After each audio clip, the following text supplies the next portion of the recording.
기도하십니다. Let us pray. 하나님 아버지, 제가 당신의 백성 앞에 서서 당신의 말씀을 전할 때 제 생각과 말을 인도해 주시옵소서. 당신의 진리가 저를 통해 흘러가게 하소서. 그 말씀으로, 그 말씀이 우리들의 마음이 감동이 되며 믿음이 성장하며 삶이 변화되게 은혜를 베풀어 주시옵소서. 이 종을 통해 전해지는 말씀으로 저희들이 세상을 살아갈 때 주님의 뜻이 이루어지며 주님께 영광 돌려드리게 하옵소서. 성령이 함께 하심으로 말씀을 듣게 하옵소서. Heavenly Father, as I stand before your people to share your word, guide my thoughts and words. Let your truth flow through me. It may touch our hearts, grow our faith, and transform our lives. Please help us fulfill your will and give glory to you as we live in this world through the words delivered through this servant. May the Holy Spirit be with us so that we can hear your word. In Jesus' name we pray. 예수님의 이름으로 기도합니다. 아멘.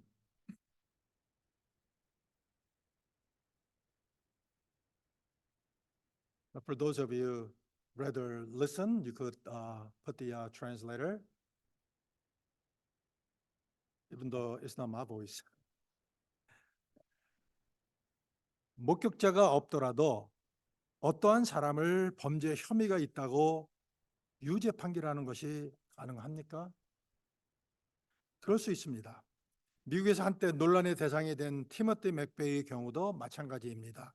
그는 1995년 4월 19일 오클라호마 시티 연방청사에 폭탄을 터뜨려 168명의 목숨을 앗아간 장본인입니다. 논란은 그의 처형을 텔레비전을 통해 방영할지 여부에 관한 것이었습니다. 그의 재판에서 배심원단은 맥베이가 미국 역사상 가장 치명적인 자국 테러 행위에 대해 유죄라는 합리적인 의심의 여지 없이 결론을 내릴 수 있었습니다. 티모티 맥베이가 라이더 임대출역에 2톤의 그 비료로 만든 폭발물을 싣는 것을 본 목격자는 하나도 없었습니다. 그가 연방 건물 앞으로 차량을 몰고 가서 폭탄을 터뜨려 168명을 사망하게 한 것을 본 사람은 아무도 없었습니다. 어떤 비디오 카메라도 그가 현장에서 도망치는 그 모습을 포착하지 못했습니다. 그러나 아무런 목격자가 없었음에도 불구하고 배심원들은 그에게 범죄에 대해 유죄를 선고할 수 있었습니다. 왜 이것이 가능했을까요? 리 스트로벨은 자신의 저서 그리스도를 위한 사건에서 Case for Christ에서 사실 증거, 증인 하나하나에 입각하여 검사들이 상황 증거를 사용하면서 합리적 의심의 여지 없이 그의 유죄를 입증하는 사건을 구성했다고 말했습니다. 증인석에 소환된 137명의 사람들이 그의 유죄에 대한 간접적인 증거를 제시했음에도 불구하고 배심원들은 티모티 맥베이가 범죄를 저질렀다고 확신하고 유죄 판결을 내렸습니다. 하지만 증인들은 직접적인 증거를 제시하지는 못했음에도 불구하고 유죄 판결이 내려진 것입니다. 그러나 부활하신 예수님의 부활 이야기를 눈으로 직접 목격한 사람, 즉 직접적인 증인이 500명이 넘습니다. 더욱이 많은 역사적, 정황적 증거는 예수님의 그 부활의 신뢰성을 뒷받침해 줍니다. 그러나 교인과 신학자를 포함한 많은 사람들은 여전히 예수 그리스도의 부활에 대해 회의적이고 확신하지 못하고 있습니다. 더군다나 놀라운 사실은 저희가 몸담았던 그 연합감리교회의 몇몇 감독을 포함한 지도자들은 믿거나 말거나 예수님의 부활을 믿지 않는다는 것입니다. 이 사실은 역설적일 수밖에 없습니다. 우리 주 예수 그리스도의 부활을 의심하는 학자들과 신학자들은 때때로 예수님을 따르는 자들이 너무 희망적이고 감정적으로 흥분했기 때문에 갈보리 근처의 어떤 그림자라도 부활하신 주님으로 착각했다고 주장해 왔습니다. 이 회의론자들에 의하면은 예수님의 시신은 결코 무덤에서 떠나지 않았는데도 예수님을 따르는 자들이 예수님이 살아계신 것을 보았다고 믿었을 정도로 감정이 고조된 상태에 있었다고 그들은 주장합니다. 이 비평가들은 더 나아가 그리스도를 따르는 자들이 무덤에 들어가서 무덤이 비어 있음을 발견한 것은 그들이 흥분해서 잘못된 무덤에 들어갔기 때문이라고 주장하기도 합니다. 다른 사람들은 그리스도가 실제로 십자가에서 죽으신 것이 아니라 기절했을 뿐이라고 주장하는 기절설을 주장합니다. 이 기절설에 의하면 예수님은 아리마대 요셉의 무덤에 장사되었을 때에도 여전히 살아 계셨다고 주장합니다. 그리고 무덤에 안치된 후 몇 시간 후에 예수님은 그 무덤의 시원한 공기에 의해 살아나시고 일어나서 떠나가셨다고 주장을 합니다. 와, 얼마나 터무니없는 주장입니까, 여러분? 도대체 사람의 몸을 갈기갈기 찢어버릴 수 있는 끝에 뼈조각이 달려있는 그 플레그롬이라는 채찍으로 심하게 맞은 사람이 일어나서 걸어 나갈 수가 있겠습니까? 간혹 수감자들은 이 채찍질을 견디지 못해 죽기 때문에 끝내 처형당하지도 않는 경우도 있었다고 합니다. 이 심한 채찍질로 인해 이미 죽었기 때문에 처형당할 필요가 없었던 것입니다. 이 기절설이 맞다고 한다면 도대체 예수님께서 어떻게 죽은 자신의 몸을 감쌌던 세마포를 스스로 풀을 수가 있었겠습니까? 그리고 어떻게 그분이 무덤을 막은 큰 돌을 돌려내실 수 있었겠습니까? 무덤을 지키던 로마 경비병들은 어떻습니까? 이 주장을 무효화하기 위해 더 이상 말할 필요가 없습니다. 시간 낭비입니다. It's a waste of time. 그리고 어떤 사람들은 제자들이 밤에 와서 무덤에서 시체를 훔쳐갔다고 주장을 합니다. 이 주장은 우리 주 예수 그리스도의 부활을 무효화할 수 없는 또 다른 터무니없는 주장입니다. 마태복음 27장 기록에 의하면 대제사장들과 바리새인들은 빌라도에게 다가가서 예수님께서 사흘 만에 부활하셨다는 주장을 상기시키며 제자들이 그분이 살아났다고 주장하지 못하도록 무덤을 안전하게 지키도록 요청을 했습니다. 빌라도는 그들에게 경비병을 배치하고 무덤의 그 보안을 지키도록 허락을 했습니다. 그런 다음 그들은 무덤을 봉인하고 함부로 조작하지 못하도록 경비병을 배치했습니다. 이 로마 경비병들은 훈련받은 위험한 아주 그런 전투병들이었습니다. 도대체 어떻게 제자들이 이 경비병들을 우회하여 몰래 시체를 훔칠 수가 있었겠습니까? 예수님이 체포되셨을 때 제자들은 겁에 질린 토끼처럼 도망쳤던 것을 여러분 기억하십니까? 그리고 이 비겁한 사람들이 스승의 시신을 훔치기 위해 중무장하고 전투 훈련을 받은 경비병과 맞서는 것이 과연 가능했을까요? 저는 그렇게 생각하지 않습니다. 이 주장은 제자들이 예수님의 시신을 훔쳐 어딘가에 숨겨두었다고 주장합니다. 우리는 이 주장을 받아들일 수 있습니까, 과연? 제자들은 앞으로 수십 년 동안 거짓말, 즉 그들이 거짓으로 알고 있는 그 사실을 전 세상에 퍼뜨리기 위해 조롱과 고문과 순교를 과연 견디려고 했을까요? 견디려고 했을까요? 아니요. 그렇게 생각하지 않습니다.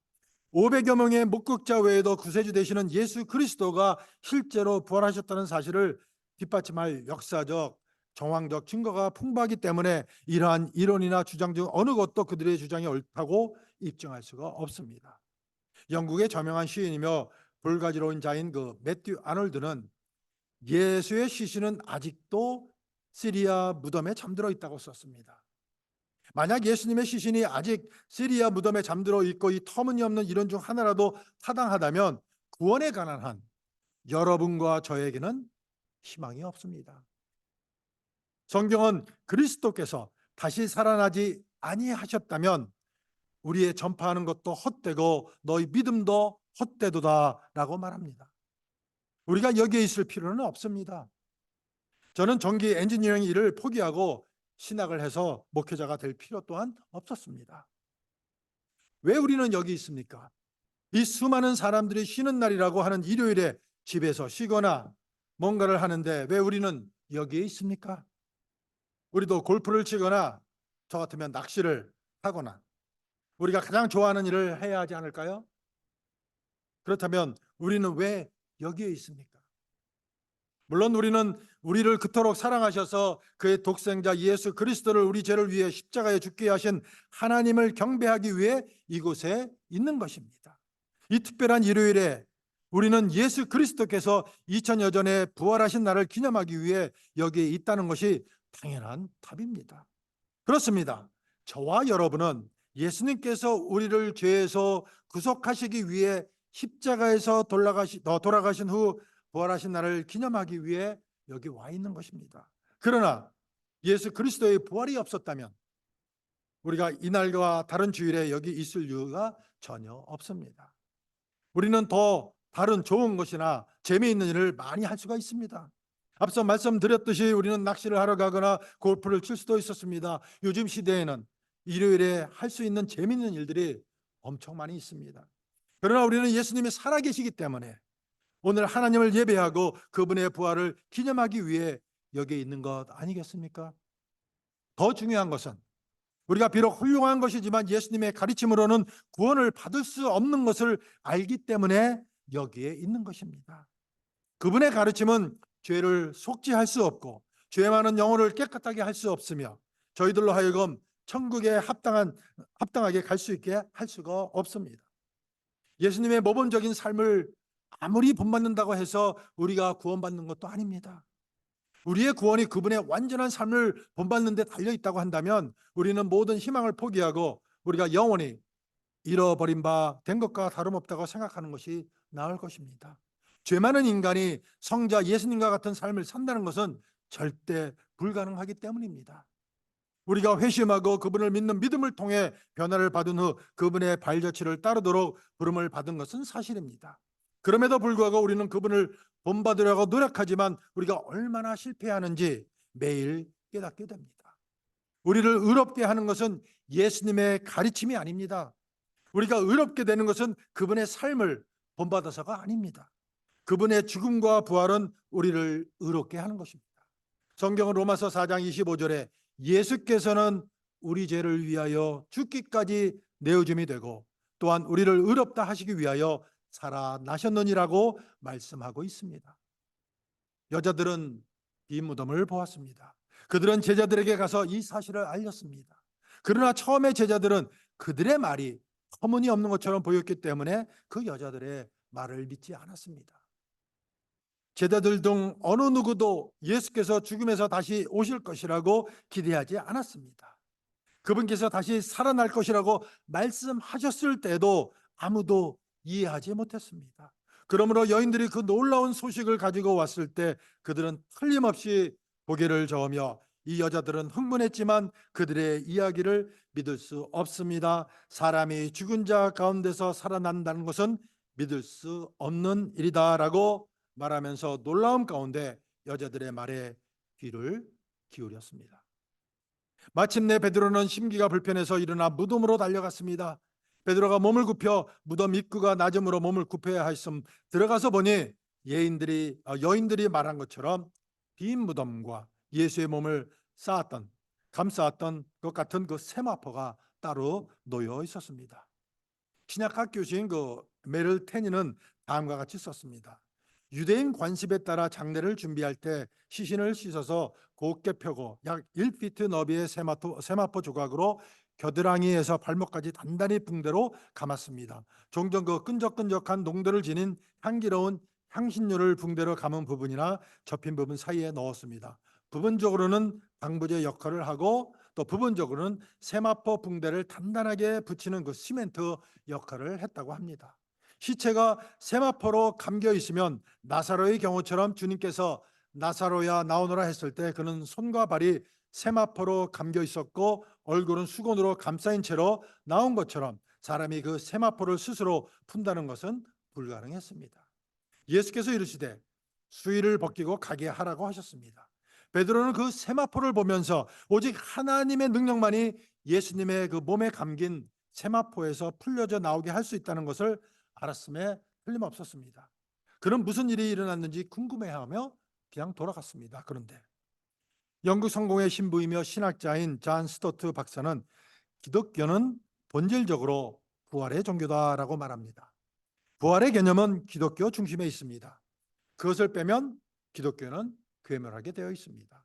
성경의 로마서 1장 4절에서 죽은 자들 가운데서 부활하사 능력으로 하나님의 아들로 선포되셨으니 곧 우리 주 예수 그리스도시니라 라고 말씀하듯이 예수 그리스도의 부활은 그분의 주장하신 대로 그분이 참으로 하나님의 아들이심을 확증해 주고 있습니다.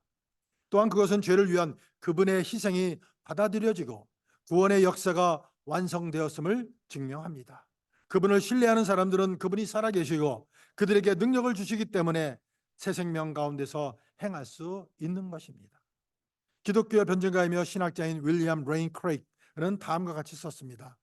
부활에 대한 믿음이 없었다면 기독교 신앙은 존재할 수 없었을 것입니다. 제자들은 여전히 으스러지고 패배한 사람들로 남아 있었을 것입니다. 비록 그들이 예수님을 그들의 사랑하는 선생님으로 계속 기억한다 할지라도 그분의 십자가에 못 박히심은 예수님이 메시아가 되리라는 희망을 영원히 잠재웠을 것입니다. 십자가는 예수님 생애의 슬프고 수치스러운 최후로 남았을 것입니다. 그러므로 기독교의 근원은 하나님께서 예수를 죽은 자 가운데서 살리셨다는 초기 제자들의 믿음에 달려 있습니다. 그렇습니다. 예수님께서는 살아 계십니다. 그가 죽은 자 가운데서 살아나셨으니 그가 살아 계심으로 우리도 살 것이라는 것입니다. 그분이 살아 계시기 때문에 우리는 내일을 맞이할 수가 있는 것입니다. 그분이 살아 계시기 때문에 위험 속에서도 심지어 죽음 앞에서도 모든 두려움이 사라지는 것입니다. 그분이 살아 계시기 때문에 우리에게는 영원한 소망이 있는 것입니다. 예수님의 부활은 예수님의 십자가의 죽음이 우리 인류의 죄를 구속하심을 위한 것임을 확증해 줍니다. 예수님의 부활은 죄와 사망의 권세를 극복하신 것이기 때문에 저와 여러분을 포함한 모든 믿는 이들에게 영원한 생명이 있음을 확신할 수가 있는 것입니다. 예수님의 부활은 저희들 신앙의 진리성과 예수님의 신성을 확증해 줍니다. 예수님의 부활은 우리 인간 경험의 고통과 고난 속에서도 결국은 예수님의 은혜로 승리할 것이라는 믿음을 확고하게 해주고 있습니다. 사랑하는 성도 여러분, 예수님이 다시 사심을 믿습니까? 여러분 믿습니까? Do you believe that Christ is risen? 예수님의 부활이 우리 신앙의 든든한 초석입니다. 부활하신 예수님은 지금도 살아계셔서 우리 가운데 거하시며 우리로 하여금 이 험한 세상을 믿음으로 견디며 극복해 나가도록 은혜 베풀어 주심을 믿으시기 바랍니다. 부활하신 예수님으로 인해 행복하게 신바람 나게 주님과 이웃을 섬기시는 저와 여러분이 되시기를 주님의 이름으로 축원을 드립니다. 아멘. 기도하시겠습니다. 은혜의 하나님